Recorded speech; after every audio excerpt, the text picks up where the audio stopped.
ព្រះយេស៊ូវគ្រីស្ទជាកម្លាំងខ្ញុំប្រឹងអានព្រះអង្គរាល់ថ្ងៃ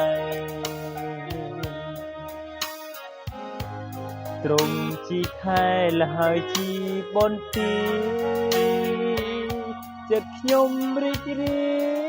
យសប្បាយពេលក្រៃកន្លងចិត្តខ្ញុំសង្ឃឹមលើព្រះអង្គមួយព្រះអង្គសែងជួយខ្ញុំដូចបំណងខ្ញុំជ្រៀងសរសើរព្រះគុណទ្រង់ទ្រង់ជាកម្លាំងជាបុណ្យត្រូវជាខែខ្ញុំព្រះយេស៊ូវគ្រីស្ទជាកម្លាំងព្រះយេស៊ូវគ្រីស្ទជាកម្លាំងខ្ញុំប្រឹងអានព្រះអង្គរាល់ថ្ងៃខ្ញុំប្រឹងអានព្រះអង្គរាល់ថ្ងៃទ្រង់ជាខែលហើយជាបន្ទាយ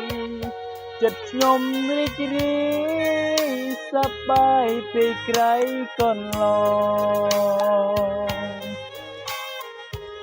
ចិត្តខ្ញុំសង្ឃឹមលើព្រះអង្គមួយចិត្តខ្ញុំសង្ឃឹមលើព្រះអង្គមួយព្រះអង្គសែងជួយខ្ញុំដូចបំណងព្រះអង្គសែងជួយខ្ញុំដូចបំណងខ្ញុំជ្រៀងសរសើរព្រះគុណទ្រង់ទ្រង់ជាកម្លាំងជាបុណ្យត្រូវជាខែខ្ញុំ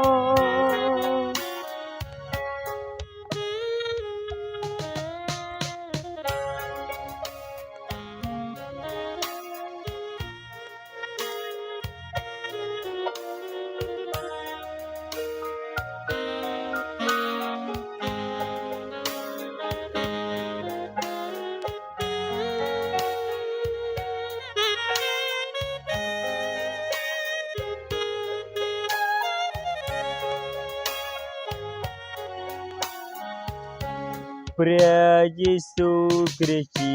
កម្លាំងព្រះយេស៊ូវគ្រីស្ទជាកម្លាំងខ្ញុំប្រឹងអានព្រះអង្គរាល់ថ្ងៃខ្ញុំប្រឹងអានព្រះអង្គរាល់ថ្ងៃ